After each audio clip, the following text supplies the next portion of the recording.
about the 2024 elections, one of the consistent and strongest attacks against your government is on inflation.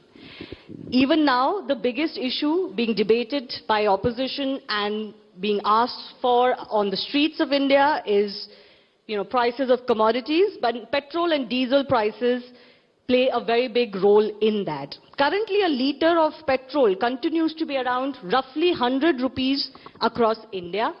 In January 2019, before your last government came to power, petrol was 68 rupees. Since then, it once became 75, it became 83, and is currently, for example, 96 in the national capital. So my first question to you is, hasn't the government failed, and you're the Petroleum and Natural Gas Minister, in mitigating this stress on the common public? Let me start by thanking you and your esteemed channel, CNN News18, for having me here. And thank you also for giving me this opportunity to nail the lie right at the outset. You said there has been some criticism against the government. No, there's no criticism against the government. There is a false canard which has been spread against the government that prices are very high. It used to be 60 rupees then. I mean, why don't you say in 1973 it was probably 4 rupees or 5 rupees? You have to see what is happening in the world today. And I have some statistics which I'm quite happy to share with you as to what is happening to global prices during a pretty representative period. Now, I have some figures here for June 2021 and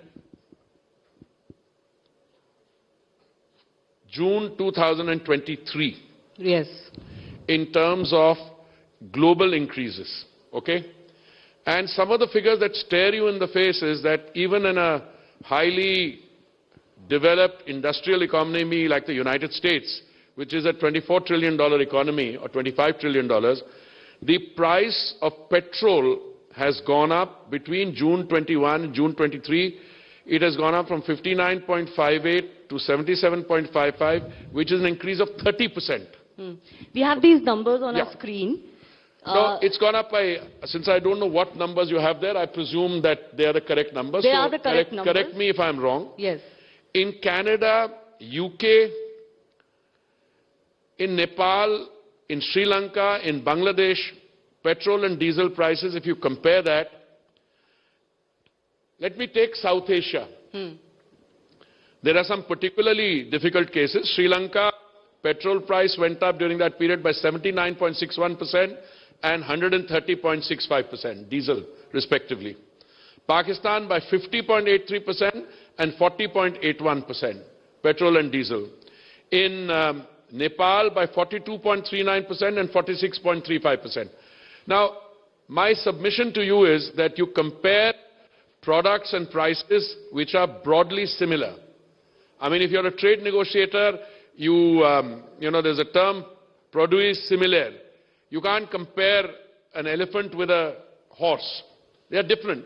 But if you look at across the board, in our neighborhood, in the developed industrialized countries, this is the situation. So I have these numbers. I think these are numbers that your ministry has also shared. So the percentage increase in developed countries has been far more for both petrol and diesel, you're saying, over the last Not only 2 years. developed and developing. And developing. See, I've taken as a developing country, representative countries around India, South Asia. I can take... My only question to that would be that should we compare ourselves to a Sri Lanka, to a Pakistan, to a Nepal? No. So then do me a favor. Yes. We are the 5th largest economy now. We were the 10th largest. We're going to be the 3rd largest economy, say, in a year and a half's time. Compare me to the United States. Compare me to Germany. We are still much lower. Our increase has been 2.36%. Germany's increase is 19%. So you can't have have it both ways. That don't compare me with the developed countries around India. You can compare me with the industrialized West. On all accounts, this was achieved essentially because the Prime Minister was able to reduce the central government excise duty on 2 occasions, November of 2021 and May of 2022. Now, if you see the differences between the state governments, there's a marked difference. If you bring the statistics on and the state governments, see the BJP-ruled states and the other ones. Can we have those numbers on the screen as well? So your point being that you've done what you could do, both in terms of international pressures on crude pricing because of the Ukraine war, and internally also BJP has done more. Have I got it right? No. I would, if I were you, I'd be more generous in terms of the appreciation. I would say you have done what you can, which means I'm throwing up my hands. No, we've done remarkably well. Petrol price comparison, let me give you. USA 30%, Canada 30.15%, Canada 24%, France 22%, Germany 19%. These are all increases. Spain 17%, Italy 14.6%, and India 2.36%. You are 1/5 of the lowest, that is 10.93%. It's UK.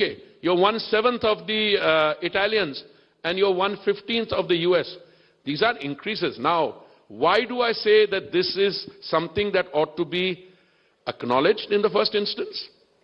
And after you acknowledge it, you say, all right, we're all in it together. If international prices go up, there's a reason for that. 85% of the crude that you consume in India is imported. Why is the international price going up? Because there is a producing countries grouping. I am deliberately not using the word cartel. They want to control the amount of energy or crude oil which is released in the market. And if you ask them about prices, they will tell you, we don't control the prices, we only control the amount of crude that comes in. Now, if you tell me, if you're an undergraduate student of the situation, you know, if the amount of crude oil required is curtailed, prices will go up. And yet prices have, because we have played the market card, by and large we've been able to hold ground, and our oil companies took a big beating. The central government, at a time when it was feeding 800 million people free food, free rations, dry rations thrice in a day, they still did not increase prices. So what's happened today? Prices haven't gone up, as far as I remember, for 1 year, since April of 2022, and the percentage decline. Okay, in real terms this is a decline, because you've got a dollar exchange rate somewhere in between also. But all said and done, we have managed to do this. Now, you can say, what more do you expect to do? And that is where I would be more positive, but let me first do some comparison.